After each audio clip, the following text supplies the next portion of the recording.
Hello, friends. Welcome to episode 46 of the Talkin Chop podcast with Coach Ballgame and Coach Chop. Your beard kind of looks like Abraham from the Old Testament. How you doing, brother? Doing well. I was going for Old Testament, so I'm glad I pulled that off. I'm great. How you doing, Coach? All is well, man. I got to tell you, our guest today, a good friend of mine, and his name is Grant Achilles, happens to be the head coach of my alma mater, the Brown University Bears. And I got home yesterday from a little gym sesh, and I had my John Boy Media feed going through my Instagram, and it showed a young lady named Olivia Pichardo, the first D1 college baseball player. That's a female, and she's the one. And my buddy Grant posted on the Brown University baseball website the moment that she found out that she made it. She did the walk-on tryout, which is awesome, and she impressed him so much that she didn't just make the fall team, she made the spring team as well. So I had to get on the horn with him and say, hey, buddy, would you be willing to come on and just talk about this? Because, I mean, this is history, man. This has never happened. There have been D2 and D3 female baseball players, but not D1. And this apparently was her dream since she was in Little League, growing up in Queens, New York. She wanted to play college baseball. So I'm sporting the Brown University sweater today, and I was just proud. I had to make a video. I got a little emotional, to be honest with you. I guess having two daughters now, and seeing this happen, and she's a stud. She's a really, really good player. So I'm excited to talk to Coach Grant about the tryout and what he saw, and how's he going to manage all this attention that she's going to get, and she's already gotten. I also want to dig deep into some college culture. Like, what's the culture he's trying to create there at Brown University, and what boxes does he check when he's looking for players? And this is right up your alley, Chopper. You coach a high school. I'm sure you got kids that want to play college baseball. So I'm sure you're fired up to throw some questions his way too, huh? Oh yeah, I got similar questions to what you brought up. What's your coaching philosophy? What are his micro and macro goals? What does he hope to see when he's recruiting an athlete? Yeah, and one of the ones I'm excited to hear about is who's the best teammate he's ever coached and why. So just those cool things that that are near and dear to you and my and your hearts. I got to grammatically figure out how to say that sentence properly, construct it, but you know what I'm talking about. Yeah, there are no wrong answers when it comes to grammar. Yeah. But hey, I got to tell you, just fired me up. It really had to process it. Had to be like, wow, why am I so excited right now? And maybe he'll help me process it. I can't really, I can't put it into words just yet why I'm so excited about this, and just proud of my alma mater. But great story, and just fired me up. So without further ado, I'm going to introduce our guest, and he's here. He's probably got interviews with ESPN and MLB Network, and he fit us in his busy schedule. But the formal introduction here, from Lynchburg, Virginia, played his college ball at Wake Forest. He was an assistant coach at Georgetown, at Wake Forest, his alma mater, for the Catamounts, Western Carolina, and the 49ers at UNC Charlotte, my old stomping grounds, Chopper. Assistant coach at Brown 2013 and 2014, and he's been the head coach for the Bears since 2015. He's got a wife, two daughters, and a golden retriever. Snaps for Coach Grant Achilles. How are you, sir? Good to see you. I'm good, thanks. I was trying to get my my AirPods connected, so tell me if you can hear me.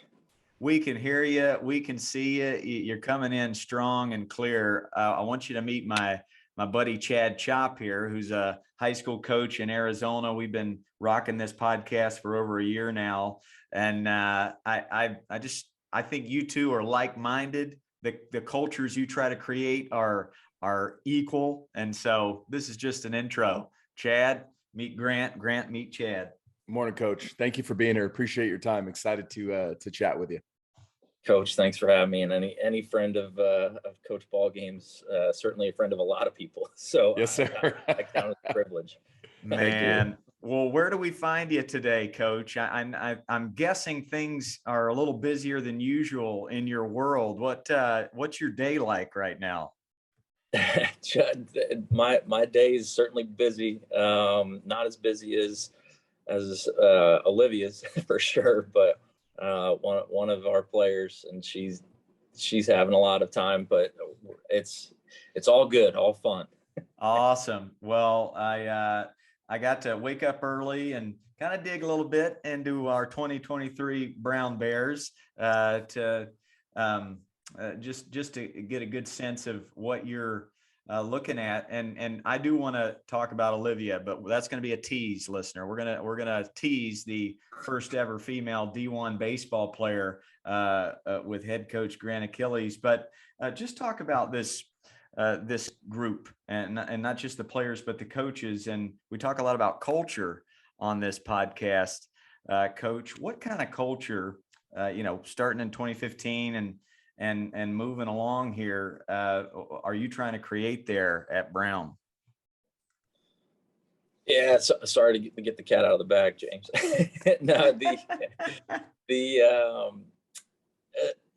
the past 8 years, it's been a journey that's been fun, exciting, ups and downs, trying to create a culture where we build on the past, build on the history of one of the nation's longest standing baseball teams and programs, but also inject and insert a new life and some trust, and players that are able to achieve at a high level academically. They've shown that capacity by being at this institution and being admitted here, but also they remember that they're people who are capable of doing both. It's not an either or situation, academics, athletics, social. They're able to truly pursue everything and be the best version of themselves and incorporate everybody along that path. I think any good organization is able to do that by exhibiting good quality principles that they adhere to. And we talk about the principles: brotherhood, integrity, and gratitude. And brotherhood meaning that we're about something more than just ourselves. Integrity is a relentless pursuit of the right way. And then gratitude is active appreciation for opportunity, regardless of outcome. And the more we live those as a program and as a staff, the more our players see that. And then the impact's not just in the here and now, it spreads out to the ripples beyond Providence, Rhode Island. So I'm fortunate to be doing that with a great staff. Our players, I mean, they're here for a reason, because they're capable, because they're exceptional young men and women. And That's right. All of this is something that I'm fortunate to do as a job. Well, I mean, you see it right when you meet Grant Achilles. You just see that one of the boxes you must check when you're looking at a high school player, thinking maybe I could put them in the outfield at Brown University, is character.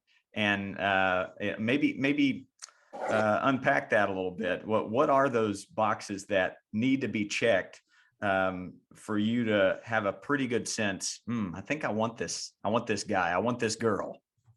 Yeah, great question, James. And a lot of it comes down to fit for us. We talk about that through the recruiting process, whether we're talking to players, coaches, out on the recruiting trail. And the fit, first and foremost, has to be athletic. If there's not an athletic fit, then that's not a person that's going to help propel us forward. The rest of the fits may be there, but athletically, that's a high precedent for us to set. And then we talk more. The other three are kind of interchangeable in terms of the value, because you could have one without the athletic, and it doesn't matter as much. But we talk about the social fit. That's where the character comes in. That's where how they interact with our teammates, how Providence and the campus community are a fit for them. We talk about who they are as a teammate with their coaches, and how they are. We try to talk to guidance counselors and teachers and see how are they when playing time's not on the line. How are they when they interact with people in the hallway at school, when they talk to adults, when there's a community service opportunity.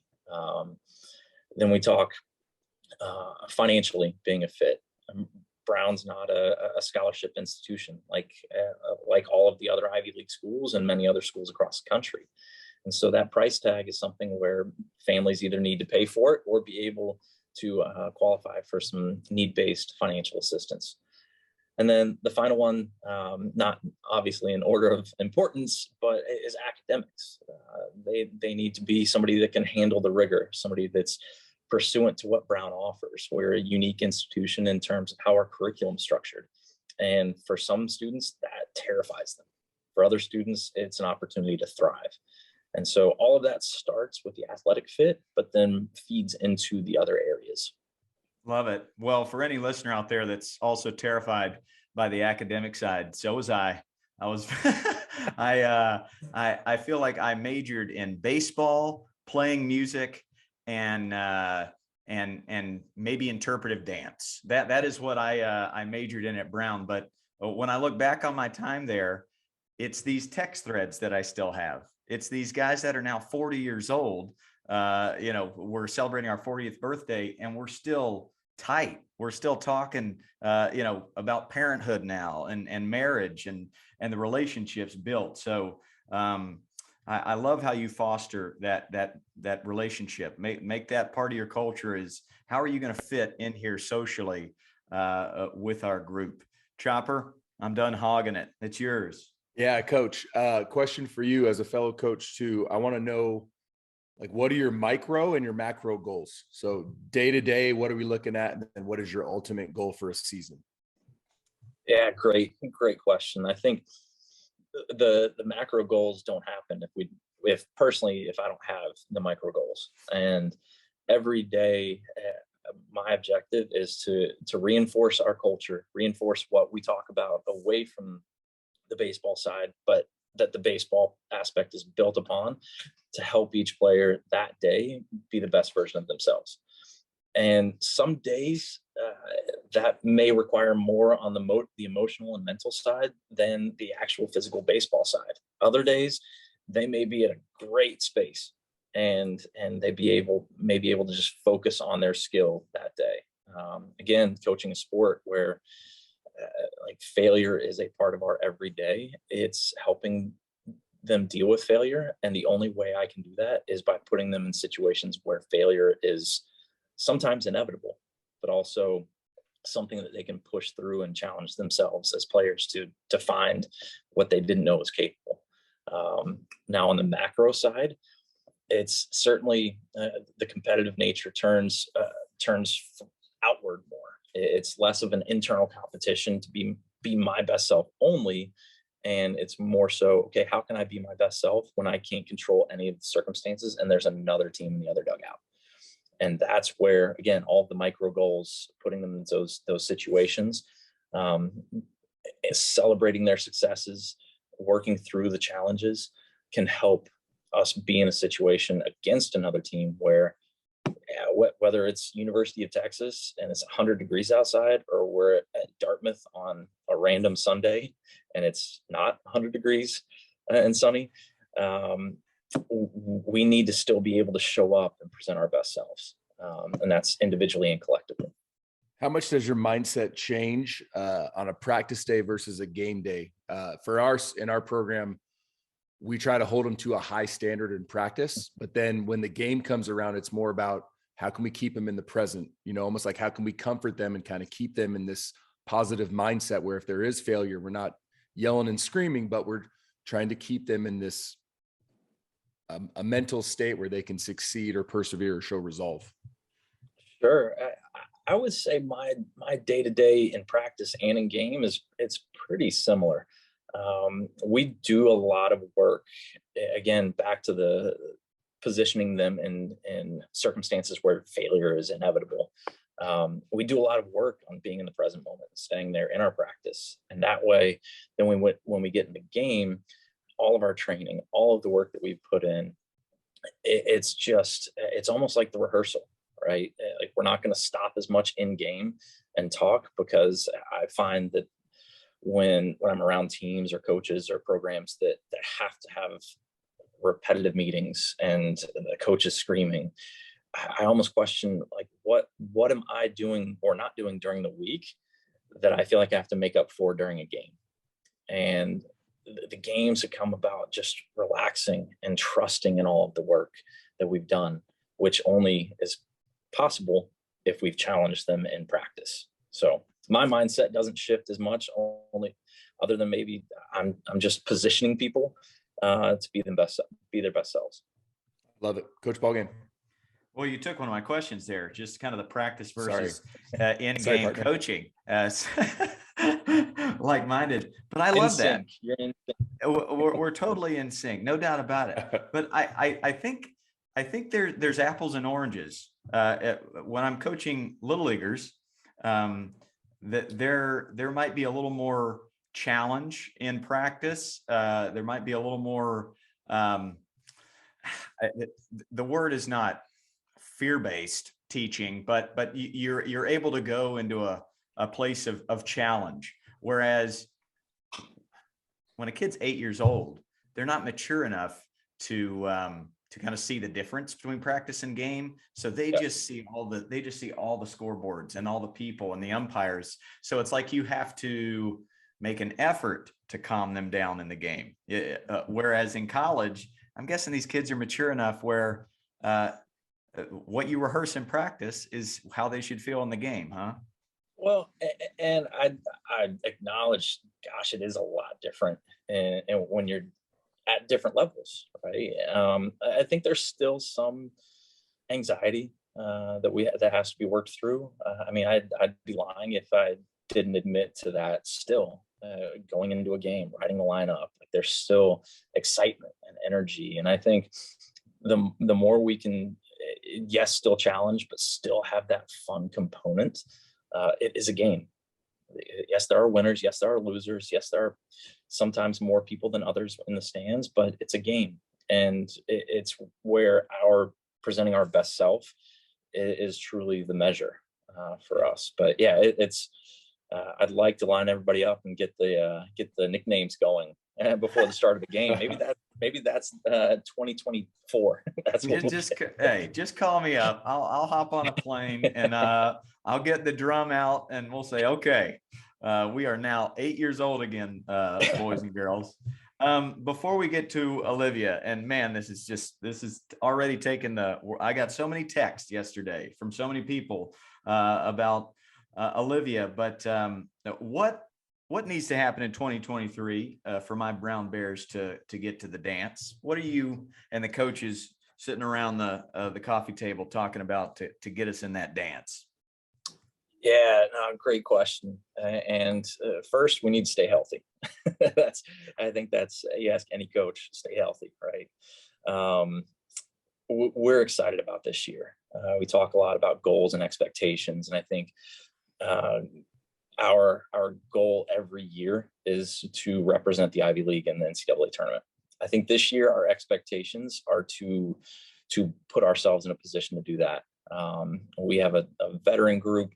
We have a close-knit group, and not just away from the field, on field. We have those hard conversations, and we have players who have the courage to speak up when that takes place. And I'm really excited about this team. This is the first year of a 4-team tournament for the Ivy League. It's traditionally been a 2-team playoff, and so you're chasing. I mean, hopefully you're leading the pack, but you're chasing the 4th spot, not the 2nd spot, and that energy is going to be felt, I think, from the first pitch of our season to the first pitch when we go and take on defending champ Columbia in our opening Ivy series. So Our pitching's good. Our offense is markedly improved. We've shuffled a lot of how we prepare and train, and there's a lot of comfort from our players this year. Well, I look at a team like the Houston Astros. They're able to play the long game, winning the most games in the regular season, but then they'll take a 5-game series and they'll dominate that as well. Are you able to build something like that? Is that a conscious coaching thought of how to win the long game and get in the dance, but then also be built to win that 4-team series? Right. And I think there's probably some trepidation at times where you do build that, and then almost thinking it's left up to who's playing the best at that time, and taking that step back and saying it's all a one pitch at a time approach. I mean, we're fortunate to play a game. Yes, there are innings, but there's no stop clock. There's no, or shot clock rather. There's no time limit for us. And as long as you still have a chance to score, you're in a chance to win. And it takes that mindset, I think, of just game to game, inning to inning, at bat to at bat, pitch to pitch, where if we have that trust that plays out this season, like I know we're capable of, we have the talent to do it for sure. Love it. Well, I know you can't, but I can. I'm calling it. We're winning that thing. Brown University 2023 national champs. Chopper, back to you. I love it. I love that. I'm going to ask something that's not quite baseball related, but I think it's an important question. COVID happened, right? Cancellations happened. And I believe that God always puts us where we're supposed to be. So you were where you were supposed to be. How challenging was that?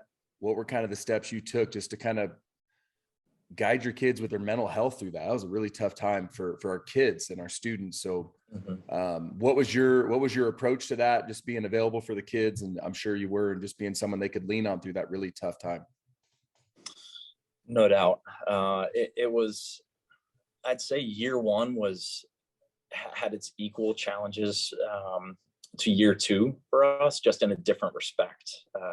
No one was playing year one, and you weren't able to be face to face. So it's trying to be present and active with your players without being intrusive and redundant.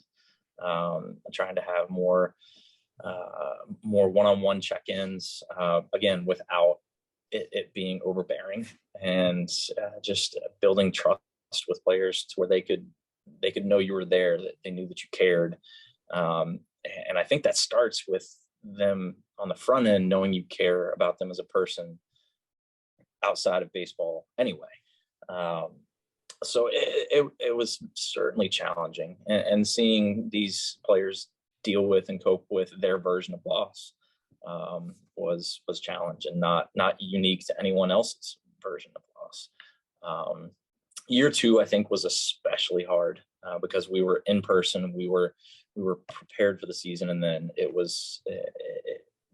didn't come to fruition as a league, and so helping them cope with that value that they felt was assigned to them, helping them understand that, yes, while this is a big deal, it's not the biggest deal, and still validating their loss again. And I think I grew as a coach in ways I didn't expect. I also became a father at that point in time. So that was both incredible and challenging, and taught me a lot about myself and how I could be a better coach. But yeah, it was all very, very challenging to go through. But on this side of all of that loss, I think it's made me certainly a better coach and a better person. Well, I love what you said about making sure the kids know that you care about them. And that's critically important for our coaches, because inevitably you're going to have a tough conversation with a kid, holding them accountable to a standard. But if they know you love and you care about them, they know it's not just coach coming down on me or coach hates me. It's like, no, I know this guy trusts me. I know he loves me. I know he respects me. He's just trying to hold me accountable. It's critically important. I love that you said that. It's a big deal. Coach Ballgame. I'm reading I keep talking about the Joe Madden book, but man, he said the secret to creating this great culture is to be a great listener as a coach and to build trust. And they kind of work, they intertwine. All right, it's Olivia time. Hey, give me one more, Coach. Coach, my last one, because I really want to know this. Sorry to interrupt. Another tease. Sorry, Listener. I just think this one's a cool question, and I'm curious what Coach has for it. Coach, and you can name more than a few if you want to, but if you can narrow it down, who is the best teammate you have ever coached and what made them great? Oh gosh. Right. Let's go. Hey, you can name a few, you can name a few, but like, what were the kind of the aligned characteristics where you're like, dang, that's a good teammate? We got him to rub his face, by the way, right? That's what we're looking for. Oh, how about this? Hey, how about this? So you don't have to put Yeah. a name on it. What are the characteristics that you think make a great teammate? There, that's easier to, because Okay. it goes across. Okay. Yeah, because and James, you mentioned trust and that, and I think that's what it takes to be a good teammate. And it's having the ability to communicate with your teammate. We talk about 6 C's of trust in our program, and that's how you build such a strong culture, in my opinion. And it's they had the ability to communicate. They had connection with their teammates to be able to communicate. The character was such that they were above reproach.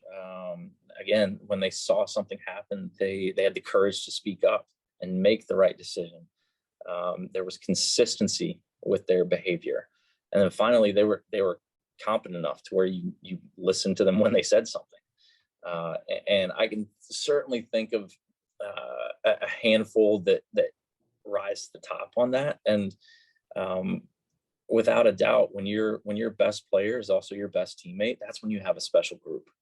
And I think that's why, like this year, we have several of those guys, and that's one of the reasons why I'm really excited about this year. Yeah, what I wrote down is, you said they're trustworthy, the ability to communicate, the ability to hold each other accountable. They have a great connection, they're consistent, and they're competent. That last one's really important because, and I have this with my high school group, I have a few kids that want to be the leader. It's like, no, dude, you got to be good at what you do first. You really do, because if you don't, you won't have that respect from your peers. And like, dude, you can't even do it. Why am I going to listen to you? So you have to be competent. Right. But you still have to have that love and respect for each other where you can hold them accountable. And it's just like a coach. They know, hey, he's got my back. He's just trying to help me reach that higher goal. He's not being a jerk. Mm-hmm. I love it. That's great, Absolutely. Coach. That's a great answer. That's beautiful. I'd add a 7th one, and that's crazy fearless. And my favorite teammates are just so fearless, and they dive into anything for the team. And I just loved watching that kind of player. When did Olivia? When did she arrive on your radar for the first time? Yeah, it was about a year ago. We and I had seen stuff on social media about her as a player, as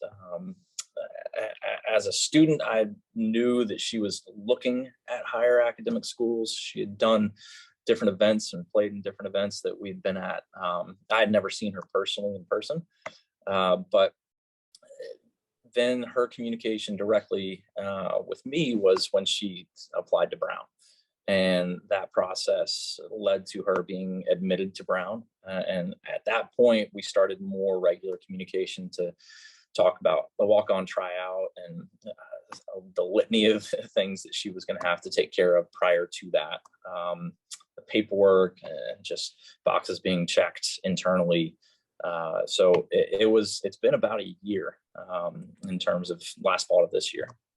And I was reading on the Brown Athletic website, Olivia put together the most complete walk-on tryout I've seen from a player since becoming a head coach. That was your quote in the Brown newspaper. What'd she do that just caught your eye? Yeah, it started right when she got to the field. She was organized. She had her workout routine that looked very similar to a lot of the stuff that we do. And so that right away was indicative of the level that she was accustomed to preparing and performing at. And then just her catch play, her defensive workout. She did stuff in the outfield and the infield, even though she's a primary outfielder. Her offense, she's the type of player that's a contact hitter. So she showed an awareness of what she was with how she was trying to swing. And it was just complete, right? If I'm marking down notes throughout that process, there was literally no reason why we wouldn't bring her on. Amazing, complete, and she seems to have some grit since Little League. Yeah. Like, it was her dream to play Division I college baseball, and the fact that she's doing it at my alma mater, I'm just so proud to be a brown bear. This has obviously already garnered national attention. How can you manage all this attention? How can you kind of nurture and help her through all of these Zooms she's probably hopping on and all this attention she's getting? Have you thought about that? Yeah, great question. We've got a tremendous network of support internally. Our director of communications, also my supervisor, he's running everything in our sports information, sports communications director. He's awesome. So it's Kelvin Quellies and Tim Gear. They've been handling so many of the logistics, the rollout, the articles, just everything. They've been just a tremendous support. So it's honestly made it pretty easy, while it's also been time consuming. But Olivia, she's just, as an individual, she's pretty unflappable. She doesn't let on too much. And I think that's just not indicative of a lack of emotion, but her ability to really roll with whatever comes. Yeah. Lastly, you said the team has really welcomed her in with open arms and just been amazing. Unpack that a little bit. Did you have to did you have to help them through that, or were they just naturally welcoming? Yeah, so I think most, if not all, of our players at some point, whether it was Little League or before, played with a girl on their team. Yeah. So that was certainly different. I think acknowledging that difference, and I'm not going to say it was perfectly seamless, because there are always going to be challenges anytime you introduce somebody to the team. But that's where, again, I talked about the athletic component being a benchmark for the players that we recruit. Well, it's also a benchmark for the players that we bring in as walk-ons, because if you bring somebody into the team that doesn't have the ability to, at minimum, hold their own, then you lose trust, and that person loses trust. And so after the first week, any trepidation about her abilities to be with us and be on our team, like, it was all gone. And that doesn't mean that she's hitting home runs and throwing 95 miles an hour. No, but she's a baseball player. And that was evident to our teammates, or her teammates rather, and our players. And I mean, she's a brown bear. Like, she's on our team. I love it. Yeah, you put it perfectly. She's a baseball player, right? That's it. That's it. She is a baseball player. And for a man with two daughters, and I have hundreds of girls that I've coached across the country at my sandlots, and sometimes they're the only girl at the whole park. Man, this is groundbreaking. This is, I mean, it is, it's history, but it just opens my daughter's eyes to so much more. And I'm proud to know you, and a dad of two daughters yourself. This has got to be pretty cool for you as well. So that's all I had. I'm glad you could hop on a busy day and give us a little time. So, Chopper, if you got anything to close up shop with Coach Grant. I just appreciate your time. And I have some things I want to say, but I'll say them after, about what you talked about. It was great. Really, really appreciate it. Proud of you, proud of Olivia. It's so cool. And it's groundbreaking. Like you said, Coach, it's a big deal. And it's going to give these younger ladies and girls growing up, like, hey, I can do it. Olivia's doing it. I can do it. It's awesome. And there's girls before Olivia too. I remember Monet Davis, and I'm sure she was an influence to Olivia, and there's countless others, but it's just every time we kind of keep showing what's possible, it busts through that door. And it's like, there's going to be a lot more stud little girls that are going to just keep going and not just shift over to softball and know they can do it. So I appreciate you, Coach. Thank you both. Thanks for having me, and appreciate all it is that you do. So best of luck. Coach, great day. boy. Happy Thanksgiving. You too. Happy Thanksgiving, Coach. Wow, man. That was awesome. And an atta girl to Olivia Pichardo from Queens, New York. Dreamed of playing college baseball since she was 5 years old. Walks on, man. She walks on. Yeah. So that's what I want to talk about there is like, for any of our listeners or parents, like, hey, my kid's going to walk on. Okay. Well, listen to what Coach said. He said when she got there, she had a plan.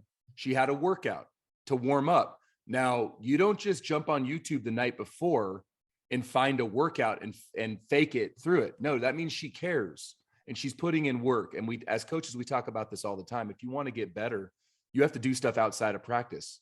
She's doing workouts and warmups that she does daily, no matter what. So then when she gets in that environment, she's looking like a ball player, right? She's not just showing up there with her shirt untucked and her hair disheveled and just not looking like a ball player. She passed the test from before the workout even started. And then Coach said she showed an awareness of who she was by her output. She's a contact hitter and she wasn't trying to hit home runs. Big. That's a huge deal. And that's a huge deal as a coach when I'm trying to construct the lineup. Does my leadoff guy look like he's trying to hit homers? He look like he's a grinder looking to drop down a bunt and get on base and set the table and steal bases? Does he have an awareness of who he is? Barry Bonds talked about that. He said the best major league teams, everyone in their lineup does their job. They have an awareness of who they are. Big deal, dude. Yeah, just a ton of nuggets. The word fit came up a lot. The word trust came up a lot. And then staying in the present moment. I really, really like his vibe. I think he's every time I've met him, it's just been a very calm demeanor. I think he could go out to the pitcher's mound and just calm somebody down just on the trust that he's built with that person. You know, he's not going to fly off the handle. You don't have to worry or manage him. You know, he is a calm, sage manager and also someone that, you know, you really want to strive to excel for. You know, he really brings that out. So what a guy, attaboy Grant on short notice. Thank you for hopping on. So I thought you two would really gel and attagirl Olivia. Man, oh man, it's so cool. You got something on your mind there, bearded one. What do you got? I had the best after Saturday. We had a tournament, our little guys, our 10U. And after Saturday, it was a Saturday, Sunday. I got home and I told Deb, I said, I've never had more joy in my entire life than today as a coach in this U setting. It was wild. So there's this mutual respect with the other coaches in these conversations, and they had a rule wrong. And I came over there like super loving and respectful after the inning and explained it to him. And he's like, okay, coach, awesome. I didn't know that. And we had this great talk, like not combative, just like, hey dude, like this is here's why. And when you step off and clear the rubber, you're now an infielder. You don't have to throw to first. It was great. And he was really receptive. Like, oh, sweet. I didn't know that. Like, great. We were cheering on the opponents. Right. So like when a kid got a hit, so often you see coaches scream at their pitcher, oh, you can't give that up 0-2. You know what I mean? And all this stuff where no, it was like, hey, great hit. And it was like me and my whole staff, we didn't talk about it beforehand. It just organically happened. We had this like love flowing through us, you know? It was unbelievable. So cool. It was a cool moment. Another thing too, we had a team that wasn't as good as us in our second game. And I came up with an analogy that I really like, because our kids, and this is only our second tournament, but we've talked about, they're very athletic, right? So they're already going to be kind of on a different point in the journey, just through sheer athleticism and speed and all this cool stuff, hand-eye coordination. So what I told them is, hey, you know what, that other team, they're just on a different point in their journey. They're just in a different point. We're here, they're here, but they're going to get there. And the key that I want our kids to remember, and our coaches and our parents, just don't quit. If you don't quit, you're just on a different path, but don't measure yourself to someone else that's further along. You'll get there.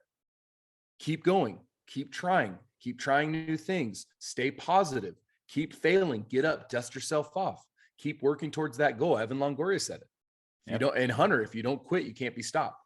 I think Evans was like outlasting everyone, where Hunter is like, if you don't quit, you can't be stopped. That's really true. And it was really cool. And then on Sunday, we saw the darker side of that, so I get home and then you get to Sunday, which, in these tournaments, all of a sudden now that's the tournament, right? And that's the better teams with the more talent and the higher expectations. Same deal. First game, we played brilliantly. Second game, from the very first pitch, their team, their third base coach, was screaming at their kid because he swung at the first pitch in the dirt. I mean, verbally assaulting his team. And then they got up big. They're a great team. They're further along in the journey than we are. And they get up 10-4, or 10 to not a lot. And then all of a sudden now he's nice. So as a coach, it's conditional, right? Oh, we got a lead. Oh, now I'm going to talk nice. And now it's about fun. Whereas our approach as coaches, you and I, is it's unconditional. Our love for you is detached from the results. And what was pretty cool? We had no business making this game even remotely close. We really didn't. We tied the game. We had a 2-out rally and scored 6 runs, and we're going nuts. And the kids had so much fun. And our catcher, who had a tough inning, his dad's one of our Patreons, he had a tough inning, and I went over to him and just gave him a hug and patted him. He's like, Josh, it's okay. You're doing your very best. We love you, dude. You're awesome. He hit a ball farther than he's ever hit in that inning to keep the rally going. He almost hit a home run. It was unbelievable. Like, just love your kids unconditionally and gives them that opportunity. And if he would have struck out, I don't care. I would have hugged him again and say, hey, dude, you're going to keep working. You're going to get there. We believe in you. We love you. And it's detached from your results. Right. And then, when that score got 10-10, what happened on that other side. Yeah. I started screaming again. I'm like, oh man, I almost wish, that just let them have runs so that they can be nice to their kids. It was a really cool moment. Wow. Well, good on you. And man, I don't know what the answer is. I don't know what the answer is to that third base coach that's yelling at the kid at the very beginning of the game. All I can say is keep doing what you're doing with your kids. Keep pouring love into them. Keep looking through the lens of, am I making each kid on that field a better person? Am I getting them ready for Grant Achilles and the Brown University Bears, or whatever big picture might be for them? Just keep doing it, keep plugging away, and you're going to see these apples turn into the oranges of maturity, right? Youth baseball, 10U, way different than trying to win a World Series with the Astros. Just different ball game altogether. So I got a lot of great feedback from last week's podcast. Our buddy Brett Tomko being one of those. Just thought it was one of our best episodes. Kind of came out of nowhere, where we're just answering some questions about how to deal with parents. And we just got to keep doing what we're doing. We just can't give up. We just can't quit. We just got to keep on trying to pour as much as we can into this community. And in turn, it helps me become a better coach to my coaches. I'm having a gathering tonight. My assistant coaches coming over, and we're just going to chat about what went well this fall. Like, what were your favorite parts of this fall? How can we get better? But building this group, right? Building this team, and not just me telling them when to show up and what to do. It's not, that's the opposite. How about you guys teach me, to show me as assistants? And again, a Joe Madden reference from his book, empowering others, right? Instead of controlling others, empower them. That's leadership. So you're empowering your kids, and the fact that they're cheering for the other team, how cool is that? That their priorities are in place, that integrity, and these these words of gratitude, communication, character, courage, connection, consistency, competence, brotherhood, trust, all these words that a Division I college coach is preaching.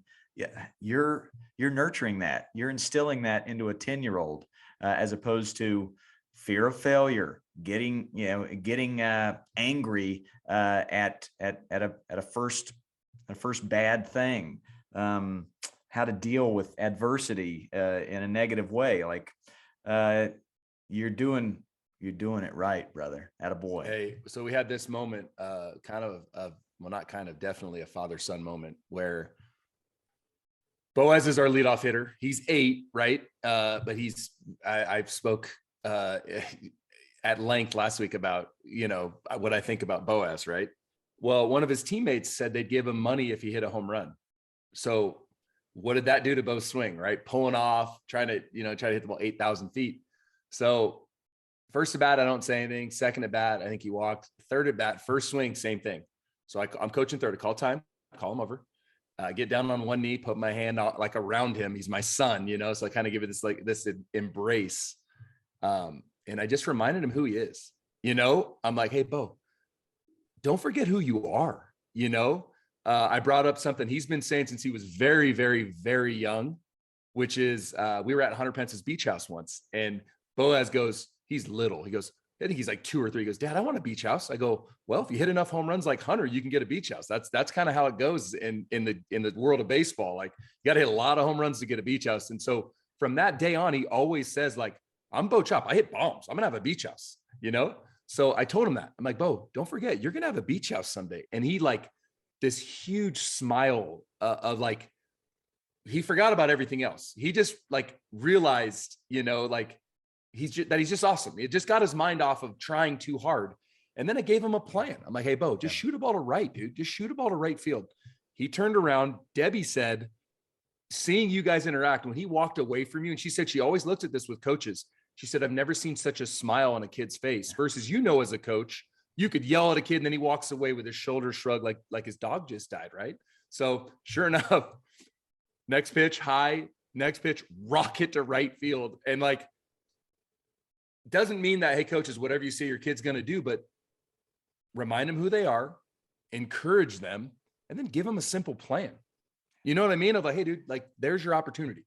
And coaches, what Chopper didn't mention, but I know exactly is the truth, is Boaz, before he heard any word out of your mouth, before he was able to just process any of the words you were saying, your vibe was love. You approached him in this isn't the end of the world. I love you. I'm your coach. I'm your father. And then he started to open his ears, right? If you come up to him in this anxious, why did you do that? He's going to sense that, shut you off, and tail between his legs. It's not going to be productive. I can clearly remember the coaches that were like that just approached me in a high leverage moment after I've missed a bunt call. Right. And they're like, I love you. Let me remind you of who you are. And I'm like, oh, wow. He's not going to yell at me. Okay, I'll listen.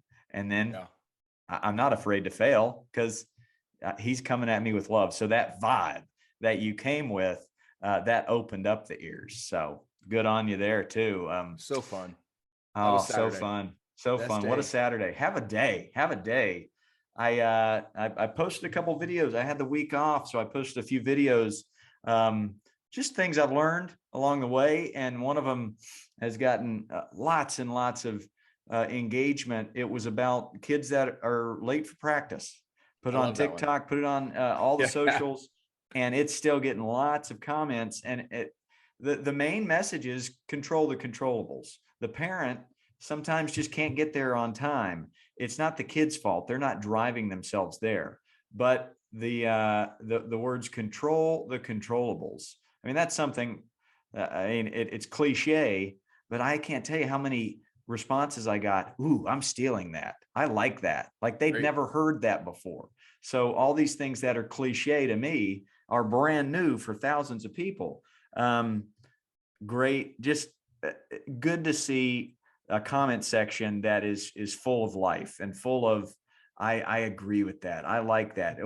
There's a good coach there. I feel the same way. And then you also get these stories of 10 years ago, why did I quit baseball? Because this happened and I had to run laps. So hopefully it's relatable. Controllables. Yeah. Coach, you can do a video on that too, because you can expand that on how to interact with umpires, how to interact with your opponents, how to, there's many different things where control the controllables you and I already know. But if people are saying they've never heard of that before, that's a video, dude, for sure. Of like, okay, there's a bad call. Do you turn around and show the umpire up and make the excuse that now you're going to fail? Or do you take a deep breath? Do you control your attitude, your effort, your focus? I love it. It's transcended baseball to where I'm getting, people that work in mutual fund business, whatever. And they're talking about, control the controllables. This is good. This is going to help me in my next board meeting or business meeting, whatever it might be. So, how much of baseball skills, or how much can you learn through baseball that you can take to life? I think it's everything. I think it's all. It is they're combined. They're connected. It's the failure, dude. And that's why you and I probably fell in love with the game. Like, I know for me, that's why I fell in love with. Yeah, dude, it's hard. So like, if you can make it through the trials and tribulations of the game of baseball, and it is a game, but there's, especially as higher you get. And I failed at this multiple times as a professional, right? But that's what we love about the game, because it takes you right to the boardroom where, can you slow your breathing down, right? Can you think clearly through pressure? Can you fumble in your speech, but then recover? It is critical. Yeah. You know how the lesson of recovery helped me yesterday? Talk to me. Christmas lights. Oof. Right? I'm doing my candy cane lane again. I've got the PVC pipe. I got the rebar. I'm dialing it in. I get all those lights going all the way. Turn. Get 300 lights on this long piece of PVC pipe. Plug it in. Clark Griswold. Yep. One light doesn't work. Yep. How do I respond to that? Right? How do I recover? Devastating. But what a life lesson. I go to Lowe's Hardware yesterday, and I'm supposed to pick Mrs. Ballgame up these, picture hangers, and I got the wrong one. And I got to go back today, and I got to look through the positive lens of, I got to get a propane tank anyway. So I'll just, roll over here and 2 birds, 1 stone. Bang. So, hey, I do Christmas lights. I don't do Christmas lights. I thought you were going to say, I break my arm writing a check to somebody else. Nope. Whoa. I don't do it. I'm not proud of that, but I don't do that. No. And that's not like Deb wants me to do it. The kids want it, but I don't have time. And I'm just not going to do it. Sorry. Well, I'm going to send you a video of how I got a sledgehammer yesterday. You don't feel like a man until you've gone to Lowe's Hardware and bought a sledgehammer. Yeah. And don't get those rubber grips. Get the wood grip. Get Splinters. That wood. Oh, let's go. Give me a sledgehammer, 50 pounds of rebar, and I'll take 20 pieces of PVC pipe, please. I can't do it. I'll say, like, I'm helping the environment. One less use of electricity. I don't know if that's a thing, but that's what I'm going with. I love it. Well, keep coaching, keep growing that beard, and keep molding Santa those Claus. young minds. I'm Santa in 2 weeks, December 2nd. True story. I got to send you a picture. I'm Santa for the work party. Let's go. Yeah, Deb talked me into it, so I'm gonna dye this sucker all the way gray. It's pretty gray. I'm gonna dye it all the way gray. Well, we missed Tommy Gold today. He was dealing with an emergency. He's fine. Everybody seems to be fine. So, attaboy Tommy G. Next week, Nick Punto. And then we'll look at December, and we'll dial in some great guests. We've got Sousa. Sousa will be in. We just got to figure it out. We want to give him and his wife time with that newborn. Yep. Steven Sousa Jr. is in. We've got Barry Zito, who's dialed in. Tim Hudson, a throwback. Got to get Huddy on the board. The voice of the Milwaukee Brewers, who shares a a booth with Bob Euchre. Sir Jeff, he's awesome, and he wants to jump on. So reach out we're to gonna Joe keep 'em Davis coming. too, the voice of the World Yes. Series. Get Let's Joe Davis go. on. Get All right, I'll Joe. text him. Yes. Love Joe Davis. Great dude. He'd totally be in. And he gave Handsome. me a shout out. Handsome. He's a Handsome. father of young kids. I'm sure I he's know. coaching them now. Let's Yeah. go. I'll reach out to Joe.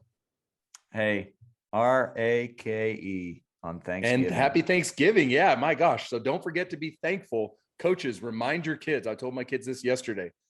Be thankful that you have a car as a family, or 2 cars, a roof over your head. You don't have to worry about food, right? All that you have parents that love you. You have coaches that love you. You have teammates. You get to come out on a baseball field, win, lose, or draw, strikeout or home run, and everything in between. Be thankful. Have that gratitude, like Coach said. What did he say? It was integrity, gratitude. What was the first one? Brotherhood. Brotherhood. Which they might have integrity, and to. gratitude. You might have to throw sisterhood in there, man. I mean, I'm You telling said you, it. we got a gal in there, That's and facts. I love that. I do too. I'm thankful for you. I'm How about thankful for that? you too, buddy. What a Yeah. blessing. 46 episodes in. Let's go. Wow. Pizza Here's party. to episode 46 50. more. Let's go. I'm in. Yeah. Done. All right. I'm gonna be by your neck of the woods a lot in January. That might just line up. I mean, it'll be past 50. Yeah, it's gonna be. We'll get an in-person pod, and we'll definitely do a camp. Ooh. And I've put your town on my Sandlot tour list. So get ready, Arizona. Oral Valley. Let's go. Done. You can use my field. Done. That's Yeah, done. say less. No, that's Say less. that's a knockdown. Bang. Bang. Happy Thanksgiving to you and your fam, dude. Same to you, brother.